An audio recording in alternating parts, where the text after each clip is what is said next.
Nós iniciamos o assunto ocupar, estamos falando sobre ocupação.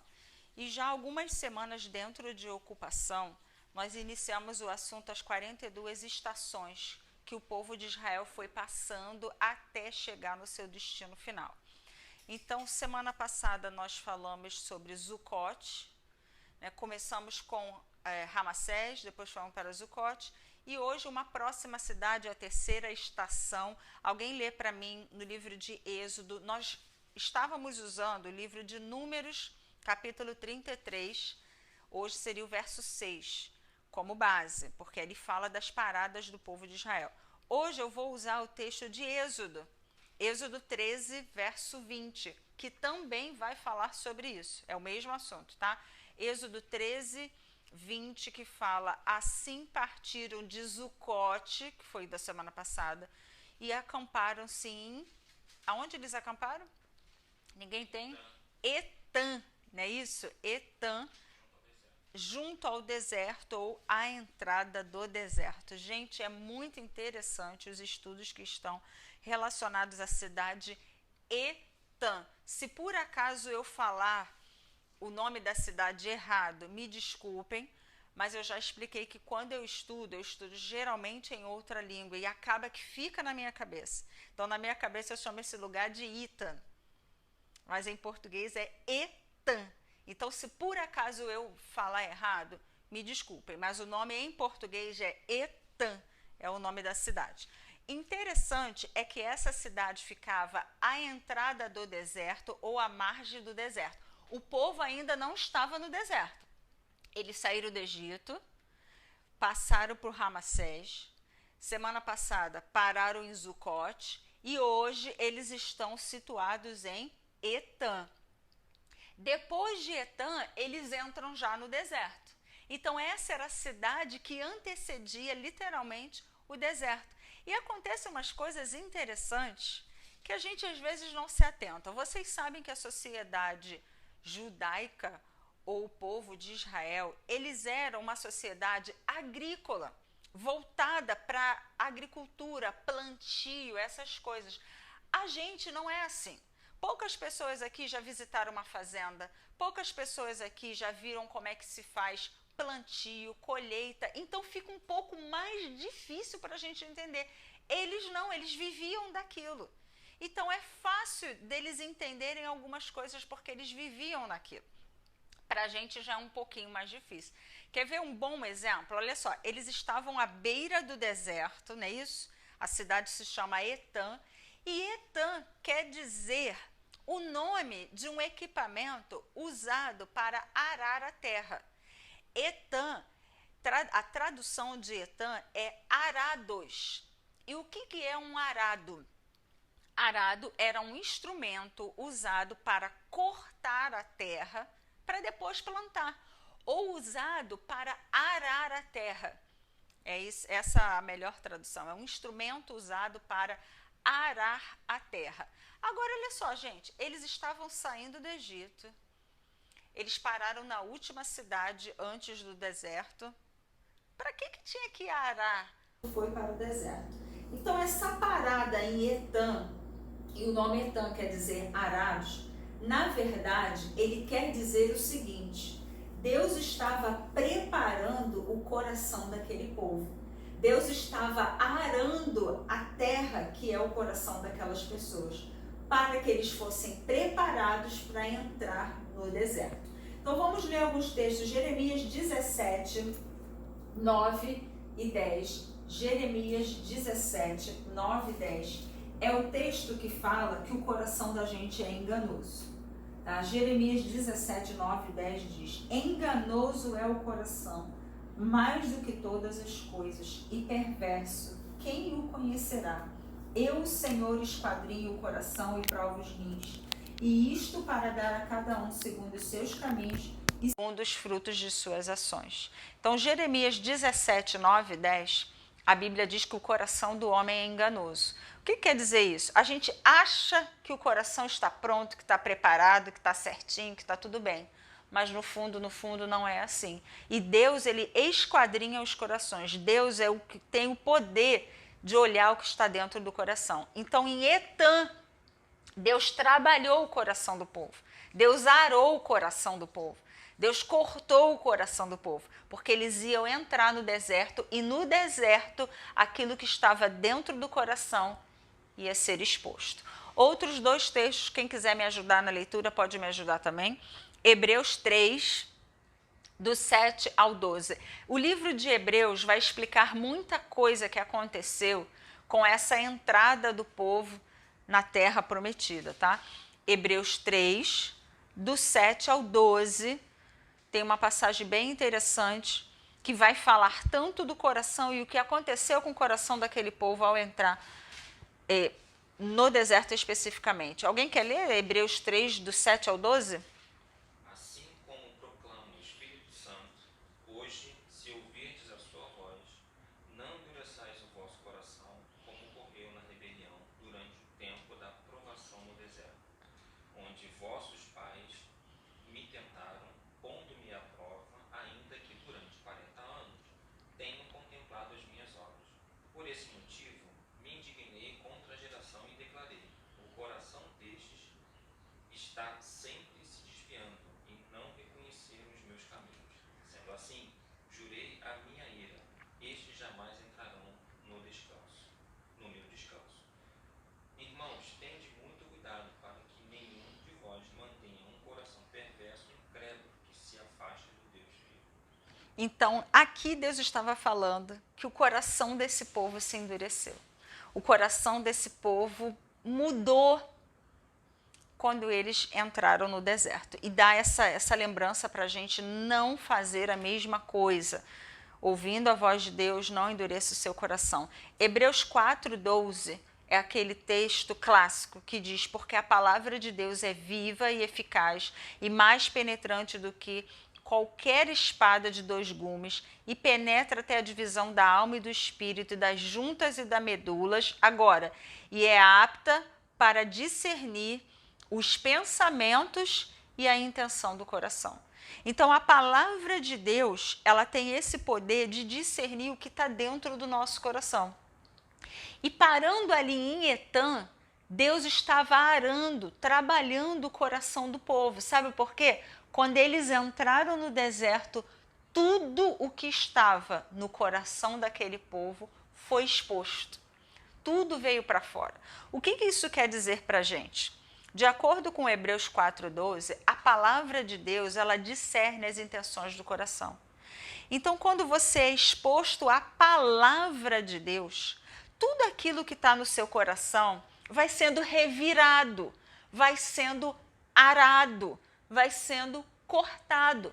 É como se hoje, ouvindo essa palavra, a gente estivesse em Etã. Eu não estou em Etã, estou no Rio de Janeiro.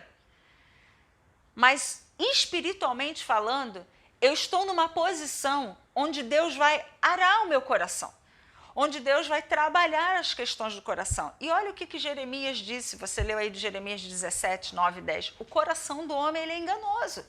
Às vezes a gente acha que está tudo bem, mas quando o coração começa a ser exposto, opa, peraí, não estava da forma que eu achava.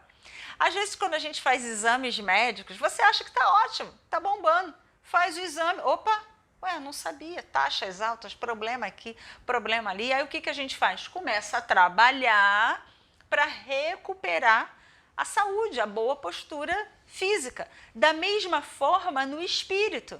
Sendo exposto a essa palavra que é comparada a uma espada que divide, que mostra as intenções do coração, não é para eu sair triste, mas é para eu sair entendendo que eu preciso de um tratamento, que eu preciso melhorar, que eu preciso tratar. Então, Deus te traz para Etã para fazer isso, para arar a sua terra, para trabalhar o seu coração. Até porque Deus estava usando uma linguagem que eles entendiam, que era a questão agrícola, para mostrar aquilo que estava no coração. Porque eles iam entrar no deserto, e no deserto eles não iam plantar fisicamente, mas Deus estava falando do aro, ou do arado, ou do preparo do coração daquele povo.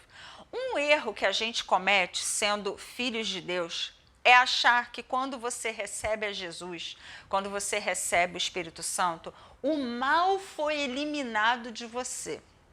Então é assim, a gente acha assim, eu recebi a Jesus, eu estou na igreja, hoje eu sou salvo, eu sou batizado, amém, glória a Deus. O mal foi embora de mim, a carne não tem mais prevalência em mim, mas isso é um pensamento enganoso. O que acontece é que à medida que você vai sendo cheio da palavra e do Espírito, você consegue sim dominar aquele mal, aquela carne que está em você. Agora, achar que porque você aceitou Jesus, essas coisas saíram de você, é um erro. Se não fosse assim, você não ia ver crentes caindo, pastores caindo. Você não ia ver gente tão envolvida com Deus e com a obra de Deus vacilando como a gente acaba vendo. Então, não estou ensinando que quando você recebe o Espírito de Deus, quando você se converte, pronto, agora você é um anjinho. Não é isso que acontece. A sua natureza carnal, a sua natureza adâmica, ela continua aí. Mais uma vez eu escutei uma história que me fez entender o que acontece com a gente. Uma comparação. Existia uma competição de cachorros, que eu acho que é até proibido. E tinha um cachorrinho malhado e tinha um cachorrinho liso. E o dono sempre adivinhava qual dos cachorros ia ganhar a briga. E aí a pessoa que apostava dizia, mas vem cá, como é que você sabe qual dos cachorros que vai ganhar a briga? Ele sempre sabia. Botava os cachorros, ele sabia qual cachorro. Ele dizia, vai ganhar esse. Tá. Aí no final ele contou o segredo. Ele falou, sempre ganha o cachorro que eu alimento melhor. Qual é a moral da história? É como se dentro da gente existissem esses dois cachorros. Por favor, eu estou falando em linguagem simbólica. Não me leve a mal, entenda o que eu estou querendo dizer. É como se dentro da gente existissem esses dois. Quem vai ganhar a briga? Aquele que você alimenta melhor. Então, se eu alimento melhor a minha carne, quem ganha a briga? Respondam. A carne. Se eu alimento melhor o meu espírito, quem vai ganhar a briga? O meu espírito. Mas essa natureza dupla, ela continua dentro de mim. Vamos ver se faz sentido o que eu estou querendo dizer. Alguém conhece aqui o apóstolo Paulo, bíblico? Ele é alguém considerado assim, exemplo de fé, de prática, ele é considerado? Ele é tão considerado um exemplo de fé e de prática que muitas pessoas até idolatram o apóstolo Paulo, né? Então eu não estou idolatrando a pessoa do apóstolo Paulo, mas eu reconheço a influência que este homem teve no evangelho. E ele escreveu uma coisa que vai dar base para isso que eu estou ensinando hoje. Abra aí em Romanos 7. Romanos 7 é um pouquinho grande o texto. Romanos 7, do 17 ao 21, ele vai explicar exatamente isso que eu estou querendo dizer, que a natureza da carne continua dentro dele. Não foi eliminada, não foi tirada, ele não virou um anjinho agora. Mas a natureza que ele alimenta é a que ganha a briga. Então, Romanos 7, do 17 ao 21. O texto está aqui, mas eu queria dar o privilégio de vocês lerem.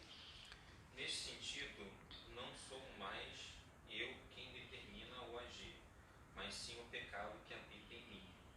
Porque sei que a minha pessoa, isto é, a minha carne, não reside bem algum. Portanto, o desejar o bem está presente em meu coração. Contudo, não consigo realizá-lo. Até o 21. Pois o que pratico não é o bem, que é o mesmo, mas o mal que quero realizar, esse eu sigo praticando. Ora, se faço o que não quero, já não sou eu quem o realiza, mas o pecado que reside em mim. Ele falou que o pecado estava onde?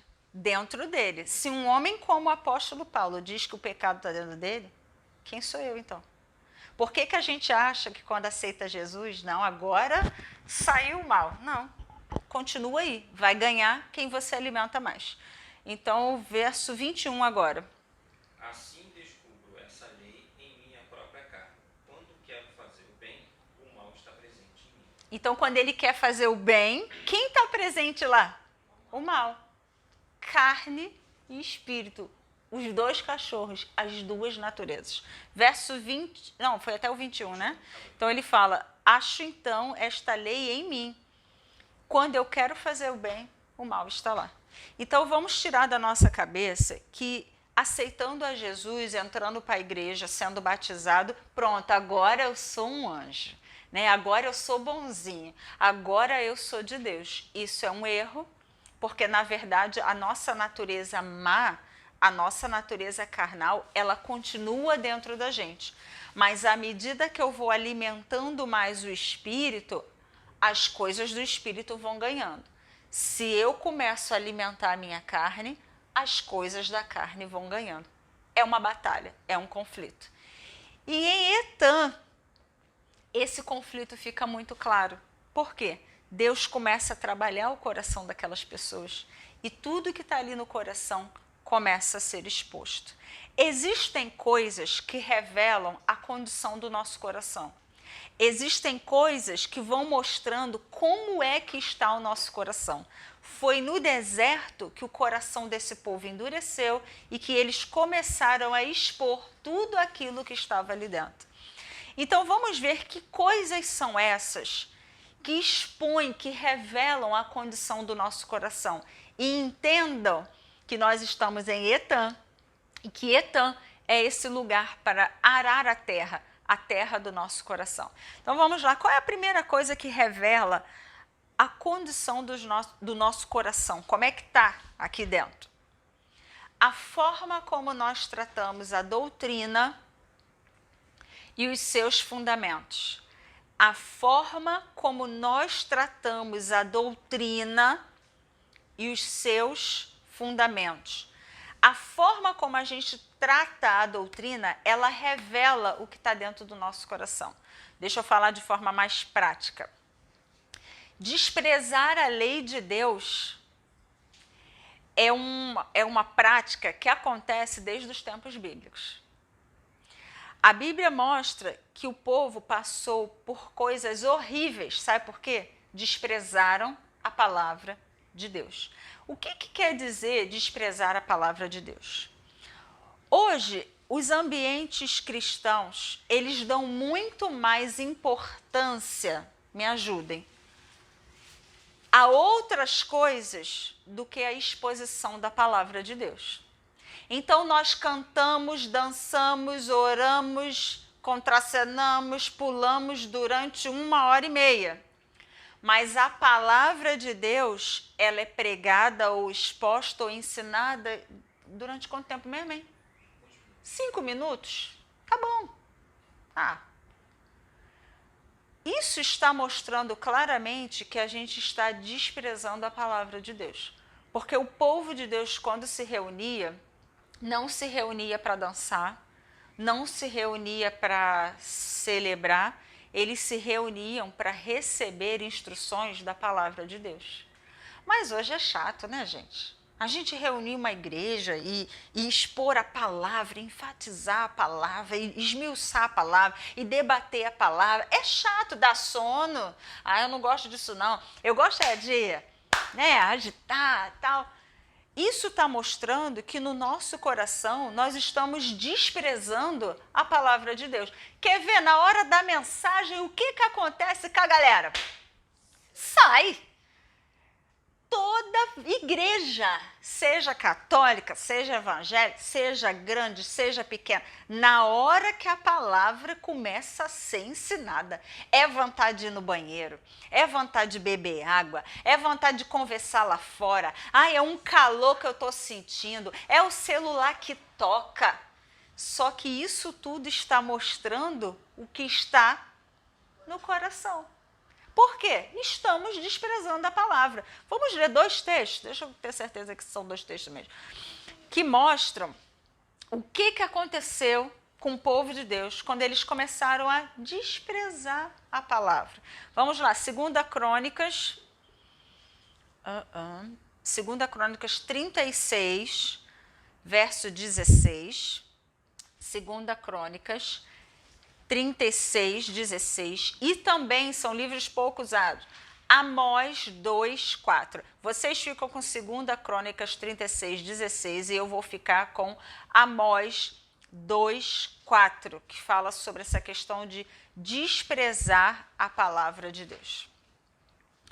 Amós 2:4 diz assim: assim diz o Senhor, por 3 transgressões de Judá e por 4 não tirarei o castigo, porque rejeitaram a lei do Senhor e não guardaram os seus estatutos, antes se deixaram enganar por suas próprias mentiras, após as quais andaram também os seus pais. Alguém lê 2 Crônicas 36:16. Porém, zombaram dos mensageiros de Deus, desprezaram as suas palavras, escarneceram dos seus profetas, até que o furor do Senhor subiu tanto contra o seu povo, que mais nenhum remédio houve. Que texto triste, né? Mas ele expõe a realidade. Então eu estou ensinando que existem coisas que mostram como está o coração do povo. A gente tem tanta igreja, a gente tem tanto mover evangélico, a gente tem tanta cristão, mas será que esse povo não tem desprezado a palavra de Deus? Qualquer movimento que a gente tente levantar a soberania da palavra, ele é meio que desprezado. Vamos falar de forma mais clara. Se eu fizer um louvorzão, junta muita gente. Mas se eu fizer uma conferência para expor os ensinamentos da palavra, pouca gente vai. Então, o que isso está mostrando ali para a gente? Que no coração nós temos desprezado a palavra de Deus. Nós estamos em Etã, então Deus começa a trabalhar essas coisas. E o povo de Deus estava assim, desprezando a palavra, infelizmente, assim como hoje. Os cristãos estão na igreja, mas estão desprezando a palavra, a doutrina. Pouca gente conhece doutrina. Todo mundo acha que doutrina é isso aqui, ó, roupa. Mas doutrina é o ensinamento da palavra de Deus. Então, existem coisas que expõem o que está no nosso coração. E a forma como a gente lida com a doutrina, com a palavra, expõe aquilo que está no nosso coração. Eu falei no início que não era só a doutrina, mas era a doutrina e os seus fundamentos, tá? Então, a palavra de Deus, por exemplo, ela tem sido desprezada. A mesa do Senhor. O que é a mesa do Senhor? É a ceia do Senhor. É a mesma coisa. Jesus disse o seguinte: todas as vezes que vocês fizerem isso, façam em memória de mim. Jesus estava dando uma nova ordenança no sangue e na carne dele. Ele estava dizendo assim: lembra de mim quando vocês fizerem isso. E aí ele instituiu a Santa Ceia do Senhor. Sabe o que a gente começou a fazer hoje? Desprezar a Santa Ceia do Senhor. A gente só faz a ceia do Senhor uma vez por mês, com uma formalidade sem igual. É como se a gente estivesse lembrando de Jesus só naquele momento. Acabou o momento da ceia, parou de tocar alvo mais que a neve. O que as pessoas fazem? Automaticamente desliga. Até o choro que a pessoa estava chorando não chora mais. Ué, é assim que a gente deve tratar a mesa do Senhor? Se fosse eu que estivesse falando isso, eu queria que vocês lembrassem sempre de mim. Eu não queria que vocês lembrassem de mim uma vez por mês. Jesus falou a mesma coisa. Então, qual é a frequência que você quer lembrar de Jesus? Todos os dias? Então, se você quer lembrar de Jesus todos os dias, lembra da forma que ele pediu para ser lembrado. E ele pediu para ser lembrado quando a gente partisse o pão, bebesse o cálice. Era assim que ele ia ser lembrado. Mas hoje nós temos desprezado a mesa do Senhor. E a lista é muito grande, gente. Estudo bíblico. Estudo bíblico é o estudo da palavra. São os cultos mais... São os cultos mais vazios. Eu não tenho tempo. Eu estudo. Você sabe que eu trabalho. Gente, hoje tem tantas formas, até pela internet nós estamos ensinando a palavra. Mas o povo faz o quê? despreza. Tá vendo como o coração é enganoso? Eu tô todo domingo dentro da igreja, mas eu tô desprezando um pouco a palavra. Então foi ali em Etam que Deus está trabalhando. Devocional, alguém sabe o que quer dizer devocional? Os crentes modernos não sabem o que é devocional. Um negócio chamado, como é que é mesmo? Até esqueci o nome. Culto doméstico. Nem sei se vocês já ouviram falar nisso e sabem o que é. Mas as famílias cristãs do passado faziam culto dentro de casa. Pai, mãe e filhos. Hoje, só se for no pequeno grupo. Porque a família cristã não ora mais ao redor da mesa. Não tem mais devocional. As crianças da minha época brincavam de culto. Porque elas viam fazer isso e reproduziam. Hoje, então, de uma forma geral, a gente está desprezando a palavra e os seus fundamentos. E isso está revelando o que está no nosso coração. É por isso que a nossa sociedade é chamada de cristã, mas o impacto na sociedade é zero. E é com tristeza que eu falo isso. Domingo de manhã você passa por tantas igrejas, você vê tantos crentes, mas na segunda-feira o testemunho desse pessoal não tem impacto na cidade e nem na vida das pessoas. Por quê? Porque a gente está desprezando o ensinamento da doutrina e os seus fundamentos. Aqui, não é por fora, é aqui. Outra coisa que tem sido desprezada, orações. Todo crente, quando está com problema, ou quando alguém fala com você, irmão, eu estou passando por isso, qual é a resposta que a cristandade dá? Se alguém fala para você, irmão, eu estou passando por isso, olha, irmão, eu estou passando, fala aí para mim, o que a gente responde? Vai orar. Eu vou orar. Ou então fala assim, vamos orar, irmão. Ainda tem gente que fala melhor, mais bonita aí, estaremos orando pelo irmão. A minha pergunta é, a pessoa ora?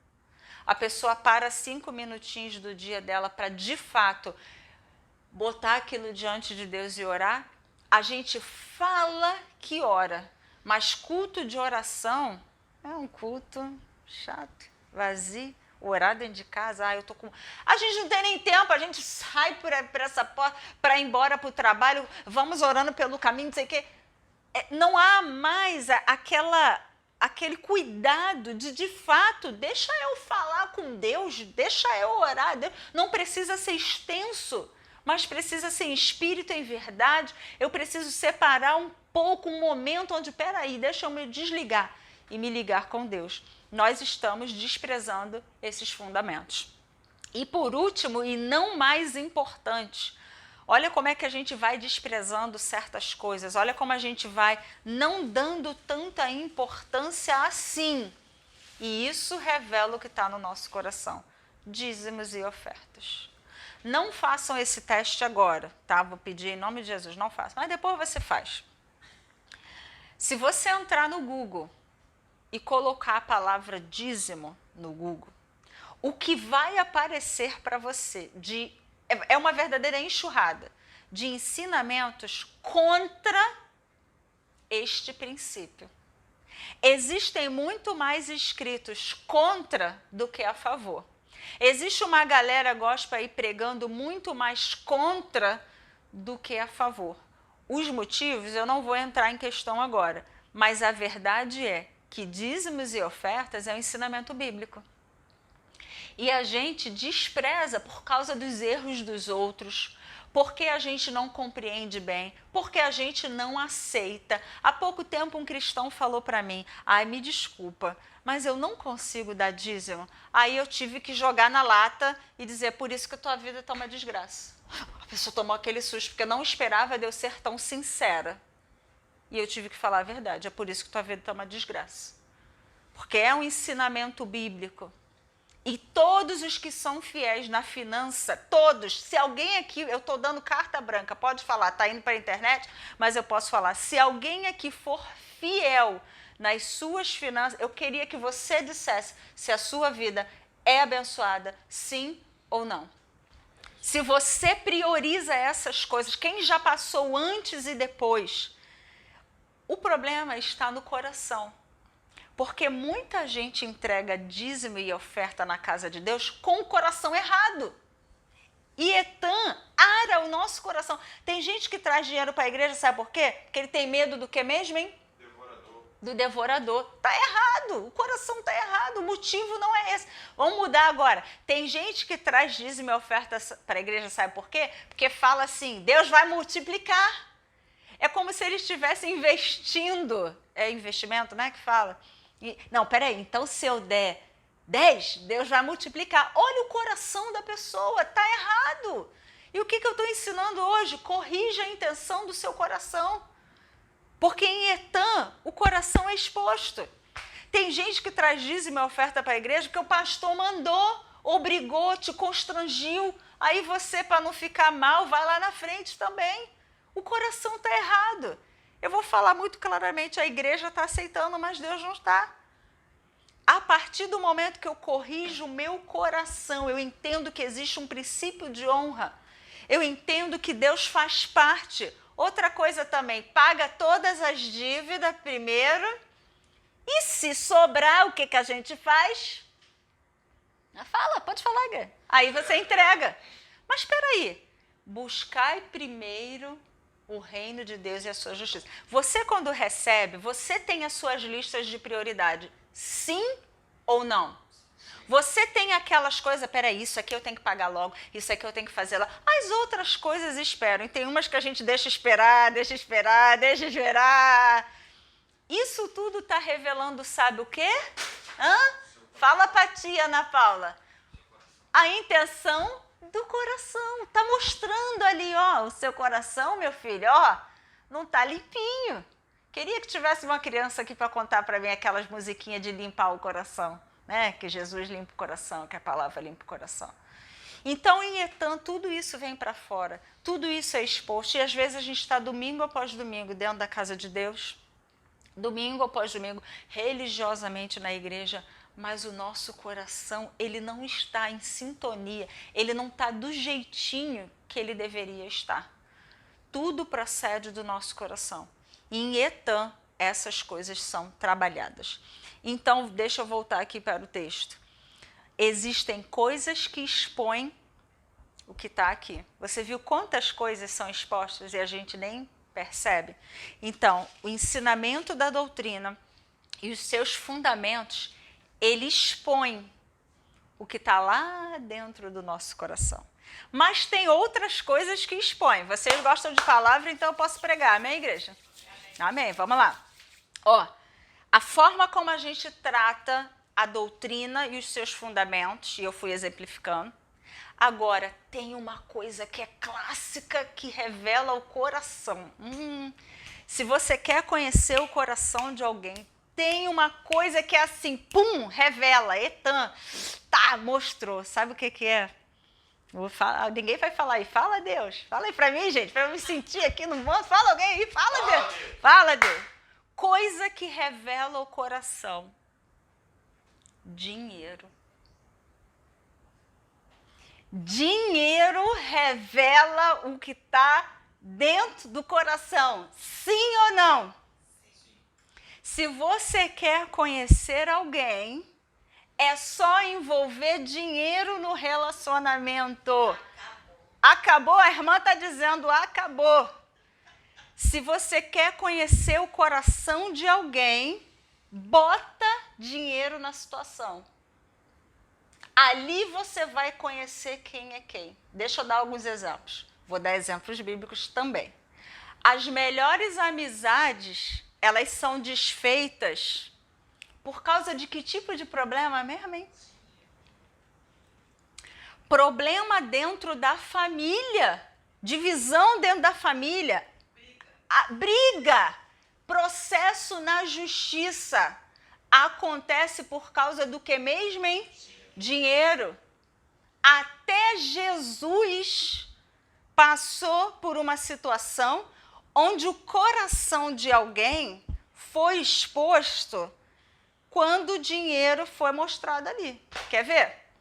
Judas, o Iscariote, vamos ver onde está escrito, Mateus 26:16. Judas era um dos seguidores de Jesus, estava ali, comia a mesa e tal, Mas alguém ofereceu, um din-din. E sabe o que Judas fez? Traiu Jesus por causa de dinheiro. Alguém lê aí, por favor, Mateus 26, 15. Mateus 26, 15. Ninguém achou? Achei. Que me dareis caso eu vou entregue? Olha o que ele falou. O que vocês vão me dar se eu entregar ele? O que eu vou ganhar com ele? Quanto é que vai me dar din-din que vai rolar na minha mão se eu entregar? Ele responde, né? Fala aí, lê o texto. Eles pagaram um preço de 30 moedas de prata. Trintinha de prata. E ele entregou Jesus? Tá vendo como é que dinheiro expõe o coração dos outros? Você tem uma amizade, você tem alguém, você bota dinheiro no meio da situação para você ver. Ali você consegue perceber se a pessoa é honesta ou não, se ela está bem intencionada sim ou não. Enfim, o dinheiro, ele expõe o que está no coração da pessoa. E todos vocês aqui têm exemplos na vida de que foi só botar dinheiro na situação, pronto. Porque o dinheiro, ele expõe. E foi uma oferta financeira que fez com que Judas traísse a Jesus. Eu não gosto dessa frase, mas eu escuto muito dizer, e infelizmente eu tenho que dizer que é verdade, o mundo diz assim, todo mundo tem um preço. Infelizmente. Porque o dinheiro expõe, o que está no coração. Não foi só Judas, não, tem mais uma aqui, vamos pegar lá no Velho Testamento. Esse foi o exemplo do Novo, vamos para o Velho agora. 2 Reis 5:20, você vai conhecer um rapaz chamado Geazi. Quem era Geazi? Geazi era o moço que servia o profeta Eliseu. A história mostra que Geazi seria o sucessor de Eliseu.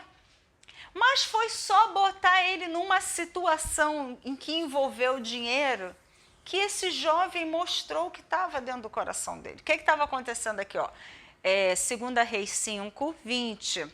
Alguém quer ler? Então Geazi, moço de Eliseu, homem de Deus, disse: Eis que meu senhor impediu a este Ciro Naamã que da sua mão cedesse alguma coisa do que trazia. Porém, tão certo como vive o Senhor, que hei de correr atrás dele e tomar dele alguma coisa. O que Geazi estava dizendo? O profeta Eliseu não quis aceitar o presente que Naamã trouxe. Ele falou, meu senhor não quis, mas eu vou lá correr atrás dele para ver se eu ganho alguma coisa. Vamos ver se ele ganhou. Acho que é o verso 20 e aqui é 22. Esse aí é o 20, né? Alguém lê para mim 21 e 22, porque no 22 ele começa a mentir. Eu acho que é o 22 que ele vai dizer para Naamã que foi o senhor dele que mandou ele lá. Alguém lê 21 e 22? E foi Geazi ao alcance de Naamã. E Naamã, vendo que corria atrás dele, saltou do carro a encontrá-lo e disse: Vai tudo bem? Esse aqui verso? 21. E disse-lhe: Tudo vai bem, meu senhor me mandou dizer: Eis Ué? que agora mesmo vieram a mim 2 jovens dos filhos dos profetas da montanha de Efraim. Dá-lhes, pois, 1 talento de prata e 2 moedas de vestes. Ai, que sem 2 moedas de vergonha. vestes. O senhor dele não mandou ele ir lá. E ele está dizendo no verso 22 que foi o senhor dele que mandou ele lá para pegar os presentes. Ele mentiu. No verso 25, parece que ele mente novamente. Alguém lê aí, verso 25. Então ele entrou e pôs-se diante do seu senhor. E disse-lhe Eliseu: De onde vem Geazi? E disse: Teu servo não foi nem a uma nem a outra parte. O que ele estava fazendo? Ele estava mentindo para o senhor dele. O senhor perguntou, você foi aonde? Não fui lugar nenhum, não. Gente, da onde ele estava vindo? De correr atrás de Naamã. E ele pegou os presentes que Naamã vinha para oferecer. Novamente, questões financeiras, dinheiro. Está mostrando que ele foi capaz de mentir para o senhor dele. Só que ele não sabia de uma coisa. Quando a gente faz conexão espiritual com alguém, o nosso coração se liga ao coração daquela pessoa. Quando você tem essa ligação sincera no espírito, alguma coisa dentro de você se liga com aquela pessoa. E sabe o que esse Senhor vai dizer para ele? Meu filho, o meu coração estava junto com o teu. Quando você foi lá, você está mentindo para mim. Lê aí, por favor, verso 26. Porém, ele lhe disse, porventura não foi contigo o meu coração? Porventura o quê? Não foi contigo o meu coração? Ele fisicamente não estava, mas o coração dele estava ligado. Meu coração estava contigo, seu sem vergonha, e tu estava lá mentindo para mim. Continua o texto. Aquele homem voltou de sobre o seu carro a encontrar-te? Era esta ocasião para tomares prata e para tomares vestes e olivais e vinhas e ovelhas e bois e servos e servas? O que o Senhor estava dizendo para ele? O meu coração estava ligado contigo. Eu não estava fisicamente com você, mas você queria pegar prata, novamente, dinheiro, você queria pegar roupa, você queria pegar bois, ovelhas, você queria coisas que o dinheiro pode comprar. Quer conhecer o coração de alguém? Envolva dinheiro. E ali tudo vai ser exposto, porque dinheiro expõe o que está no coração. Você já viu que tem gente que não consegue lidar com a prosperidade dos outros? Eu já vi várias ovelhas se enciumando quando vê a prosperidade do pai da casa. Ou o contrário, eu já vi pastores se enciumando no coração quando vê a prosperidade de um filho. Gente, quer conhecer o coração de alguém, é só envolver dinheiro. Não precisa ser muito, não. Quantas pessoas tomaram calote aqui? Não recebem? Todo mundo aqui tem uma história triste para contar sobre isso. A forma como a gente lida com as finanças mostra o que está no nosso coração. E você viu vários exemplos de Judas, de Geazi e outros que eu não citei, mas o dinheiro expõe o que está no coração das pessoas. Amém? Vamos para frente também. O que revela a condição do coração? Primeiro eu falei a forma como nós tratamos a doutrina e os seus fundamentos. Agora eu acabei de falar sobre finança, dinheiro, mostra o que está no coração da pessoa. E agora, número 3, o que revela a condição do coração? Como nós tratamos o corpo de Cristo e o seu ajuntamento. Estou falando bonito, mas deixa eu falar de forma clara. Como nós tratamos a igreja local, a que eu faço parte, e como nós tratamos o corpo de Cristo globalmente. Isso mostra o que está lá dentro do meu coração. Vamos ver Hebreus 10, 25.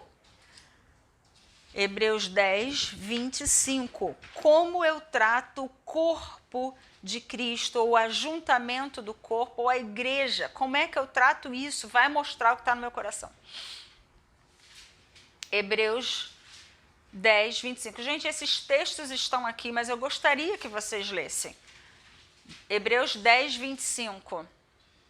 Não deixando a nossa congregação, como de costume de alguns, antes admoestando-nos uns aos outros, tanto mais quanto vedes que se aproxima aquele dia. Sabe o que começou a acontecer lá no passado, no tempo bíblico, e veio até hoje?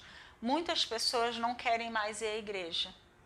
Muitas pessoas deixam de ir à igreja. Elas acreditam em Jesus, elas se dizem cristãs, mas não querem mais se congregar, não quer mais. Os motivos são variados. Mas eu estou ensinando que a forma como nós tratamos o corpo de Cristo, ou o ajuntamento, ou a igreja, ele revela o que está no coração. Tem gente que deixa de ir para a igreja porque não suporta o irmãozinho A, B ou C. Tem gente que deixa de ir para a igreja porque não concordou, não gostou do que o pastor ensinou. Tem gente que deixa de ir para a igreja porque está muito calor lá na igreja. Porque eu vou para a praia, porque eu vou viajar, porque os motivos são os mais variados.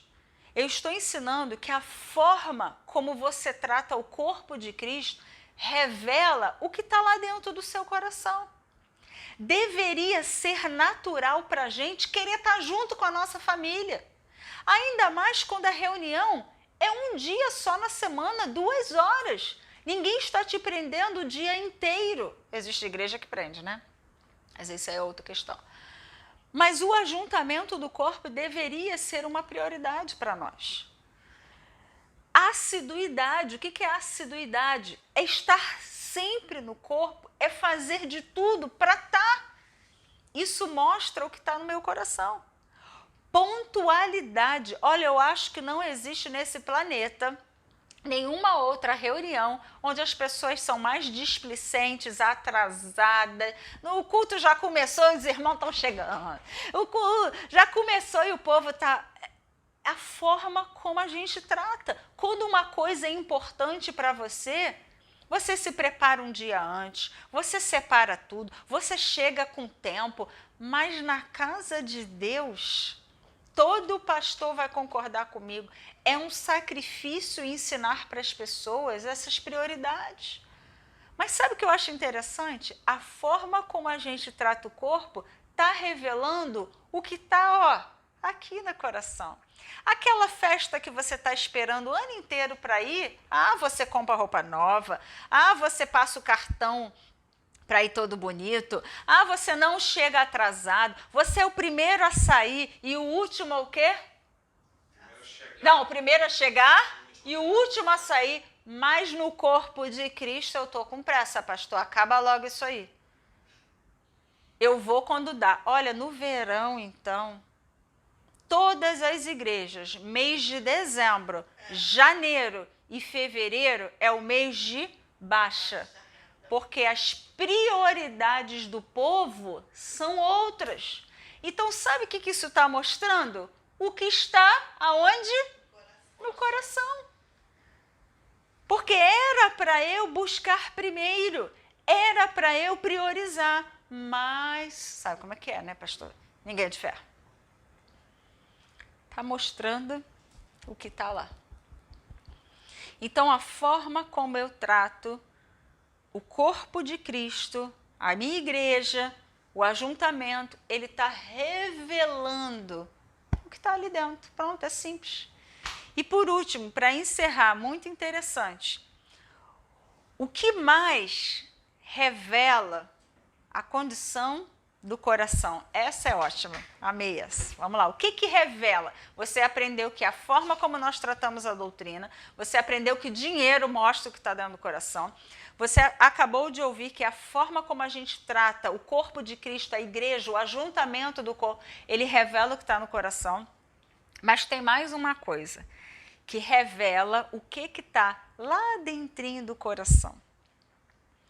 A forma como nós tratamos as pessoas de menor influência ou as pessoas de posição menor do que a sua. A forma como a gente trata as pessoas de menor influência ou as pessoas de uma posição menor do que a sua. Por exemplo, o chefe está numa posição maior ou menor que a minha? Maior. Então a gente vai e puxa o saco de quem? Do maior, do chefe. Mas e lá daquele prestador de serviço? A gente trata as pessoas de forma diferente. Na nossa igreja aqui, a gente não tem aquelas, eu acho que o nome é introdutoras, né? Aquelas irmãs que às vezes ajudam na porta, ajudam no corredor, né? Ajuda ali a organizar. A gente não tem aqui, não há necessidade. A nossa congregação não é grande para isso.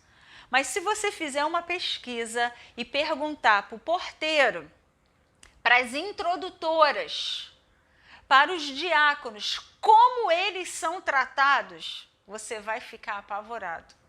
Vamos sair do ambiente da igreja. o zelador de um prédio, o porteiro de um prédio, mas quem? Pensei, esqueci. O porteiro, o zelador, o faxineiro. Se você fizer... Uma vez eu parei no shopping e o banheiro estava trancado. E o moço responsável pela limpeza estava ali. E aí eu aproveitei para conversar assim com ele. Sabe que carioca faz amizade onde chega, né? E aí eu parei conversando, aí ele estava me dizendo: minha filha, as pessoas tratam a gente tão mal. Mas sou eu que limpo o banheiro para eles usarem. Ai, que coisa engraçada, né? E aí eu fiquei pensando, engraçado, né? Os crentes vão pelo mesmo barco. A gente puxa o saco do pastor, mas não trata o irmãozinho da mesma forma. Tá vendo como é que o coração da gente é enganoso? Tá vendo como lá dentro do nosso coração, sem querer, a gente faz sim distinção de tratamentos, a gente trata uns de uma forma e outros do outro. Isso está mostrando o que está dentro do nosso coração. Há poucos dias atrás eu fui num restaurante e perto de mim estava sentada assim uma família, muita gente conversando, e tinha ali uma senhora muito bonita, muito, né, parecia, mas gente, a forma como aquela mulher tratou o garçom, eu estava me sentindo mal. A forma arrogante, a forma impetulante, é o nome? Impetulante, a forma impessoal. Parece que ela era a rainha e ele era um servo. Gente, a minha comida vai ser trazida para mim através das mãos dele. Eu deveria tratar o garçom como o maioral. Mas a gente, sem querer, faz essas distinções. Se nós somos capazes de puxar o saco do pastor e tratar mal o irmãozinho que está do lado, eu não queria entrar nessa questão, mas todo mundo reclama de que aquele pessoal que fica à frente ali na igreja, né, os ministros de louvor, os cantores da igreja, olha, é uma nitidez. Ele está lá na frente, adora o Senhor, mas quando ele passa pelo meio da congregação, todo mundo tem uma história de maus tratos, de desprezo. Está entendendo onde eu quero chegar? A forma como a gente trata as pessoas de menor posição que você revela o que está dentro do seu coração. Todo mundo trata o general bem, mas será que trata o soldadinho reco bem? Todo mundo trata o pastor bem, mas será que aquele irmão, que eu nem sei o nome dele, a gente trata bem? Todo mundo trata bem o presidente da empresa, alguém de destaque, mas e o porteiro, e o garçom? E, enfim, eu não estou dizendo que essas pessoas são inferiores, eu estou dizendo que elas estão numa posição diferente da sua. E muitas vezes é menor do que a sua. Não estou dizendo menos importante.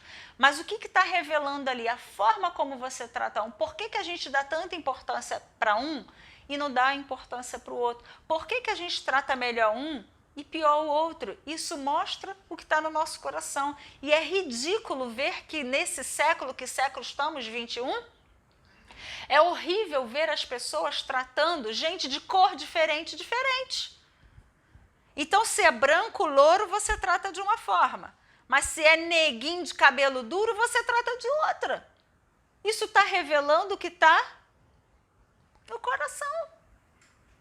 É horrível ver as pessoas sendo tratadas por sexos diferentes.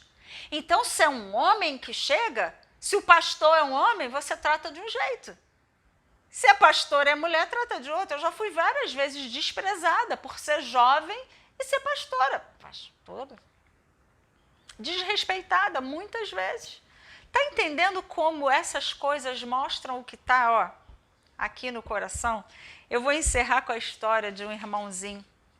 Não, ainda não encerrei, não. Ele estava... Tem mais um. Ele estava falando assim, poxa, é engraçado, né? Aquela irmã dança lá na frente da igreja, tal, bonito, eu sinto a presença de Deus quando a irmã dança. Mas eu fui prestar um serviço lá na casa da irmã, tu tinha que ver como é que ela me tratava. Essa mensagem é uma espada de dois gumes, tá? Eu meditei nela a semana inteira. Eu fiquei a semana inteira pensando como é que eu trato as pessoas. Como é que eu sou com os desconhecidos. Com aquele que ninguém, na rua, alguém que você nem sabe se vai encontrar de novo. Então, a forma como a gente trata desconhecidos, pessoas de posição menor, prestadores de serviço. Isso tudo mostra o que está dentro do nosso coração. Isso revela, isso tudo é eterno. Eu falei que eu ia terminar, mas tem mais um e eu não sabia. Então, peraí, deixa eu ver aqui se eu dei a referência bíblica. Ah, tá. Uma referência bíblica para essa questão dos tratamentos, né? Provérbios 4, 23. Provérbios 4, 23 manda a gente guardar alguma coisa.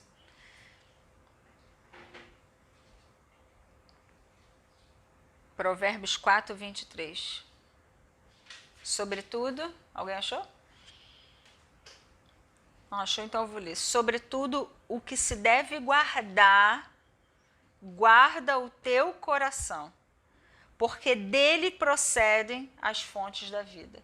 Então, se tem que guardar alguma coisa, se tem que vigiar alguma coisa, não é a vida dos outros, não. É o quê? É o seu coração. Porque do coração procede todas essas coisas. E agora sim, por último, o que revela, o que mostra, o que está lá dentro do seu coração? Você viu 4 coisas, se não me engano, 3 coisas, essa é a 4ª, né? Você viu a forma como nós tratamos a doutrina, você viu que dinheiro expõe o coração das pessoas, você viu que a forma como nós tratamos o corpo, você viu também a forma como nós tratamos as pessoas de menor influência ou de posição diferente da sua. E agora, por último, esse é o último, sim, prometo que é o último. A forma como nós tratamos os idosos. A forma como nós tratamos os idosos revela o que está dentro do meu coração. Começa assim, olha. Nem fala, a irmã está dizendo ali, nem fala. Dá dor no coração. Eu li uma entrevista que mostrava, foi um estudo que foi feito na Inglaterra, não tem nada a ver com igreja. Eu estou falando do dia a dia, da vida prática. Mas estou tentando trazer isso para a nossa realidade de igreja. O que esse estudo provou? Que jovens e idosos são tratados de forma diferente. Aí ele pegou um casal jovem e pediu para os jovens fazerem várias coisas. Ir ao restaurante, ir no shopping, fazer isso, fazer aquilo. Tal. Depois eles pegaram esses mesmos jovens e transfiguraram, colocaram maquiagem, cabelo, bengala, botaram esse jovem com uma aparência bem velha e pediram para eles fazerem as mesmas coisas. Foi gritante a forma como eles foram tratados. Alguém já ouviu aqui aquela frase, respeite os... mais velhos. Só a irmã que sabe. Respeitem os... mais velhos. Os jovens de hoje não sabem o que é respeitar os mais velhos. Você sabe por que a nossa sociedade está de cabeça para baixo? Porque a gente não respeita os mais velhos. Existe uma palavra que eu não sei se vocês conhecem, uma palavra bíblica, não é só usada biblicamente, mas ela é muito usada na Bíblia. O nome da palavra é cães, C-A com acento e S, cães. Alguém aqui sabe o que é cães?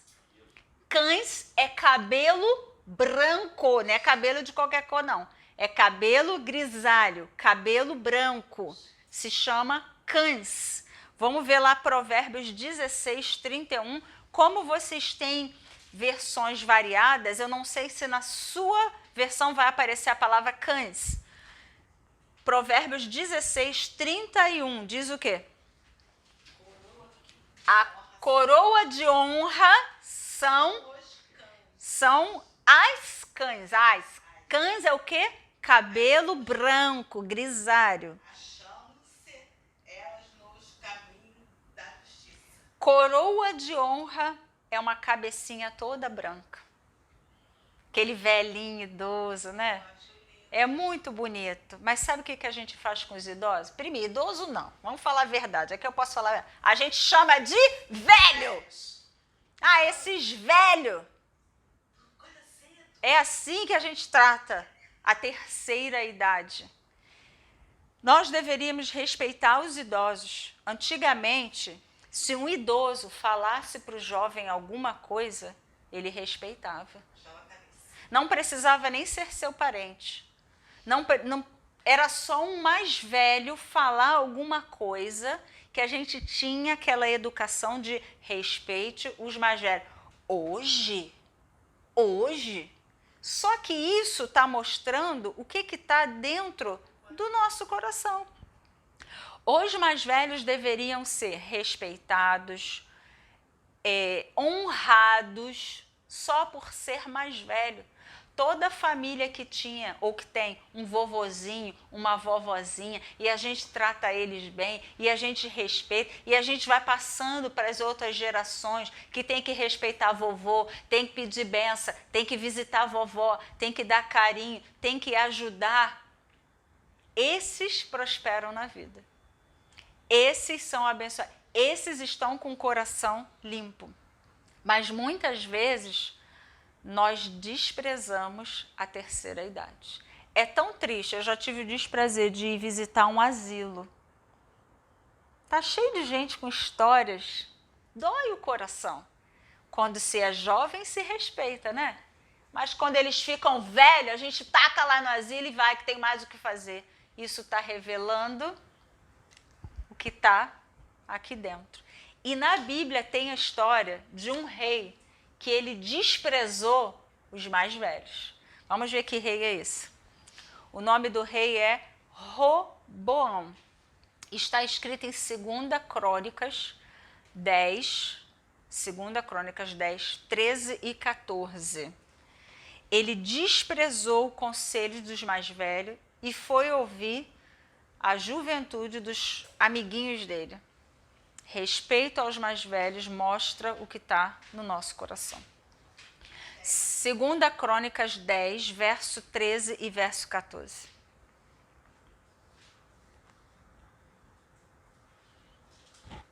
Segunda Crônicas 10, 13 e 14. Ninguém quer ler?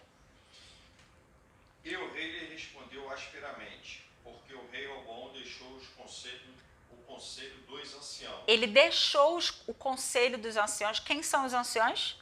São os mais velhos, são os que estavam à frente governando. E aí o verso 14. Falou-lhes conforme o conselho dos jovens, dizendo: Meu pai agravou o vosso jugo, porém eu lhes acrescentarei mais. Meu pai vos castigou com açoites, porém eu vos castigarei com escorpiões. Ele deixou de ouvir os anciões, ele deixou de ouvir os mais velhos, ele deixou de ouvir os mais experientes.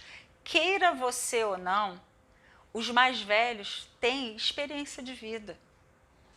Eles têm anos, eles têm prática que os mais jovens não têm.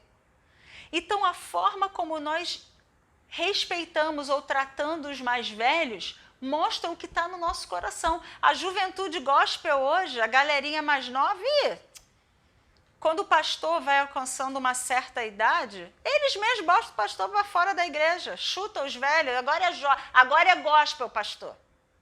Isso está mostrando o que está dentro do nosso coração.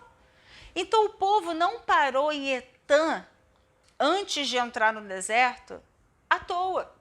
Deus estava mostrando para eles, vamos trabalhar o coraçãozinho de vocês, vamos limpar esse coraçãozinho de vocês, vamos ver se está tudo certo aí no coração, porque vocês vão entrar no deserto.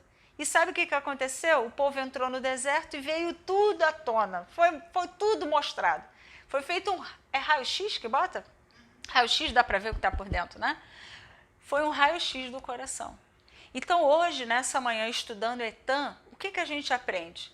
Que a condição do coração para Deus é o mais importante. E que eu preciso constantemente avaliar o meu coração, porque tem coisas que vão só mostrando o que está lá dentro. A forma como eu trato os idosos, mesmo que seja um idoso desconhecido, tá? A forma como eu trato aqueles que estão em posição menores do que a minha ou diferentes do que a minha.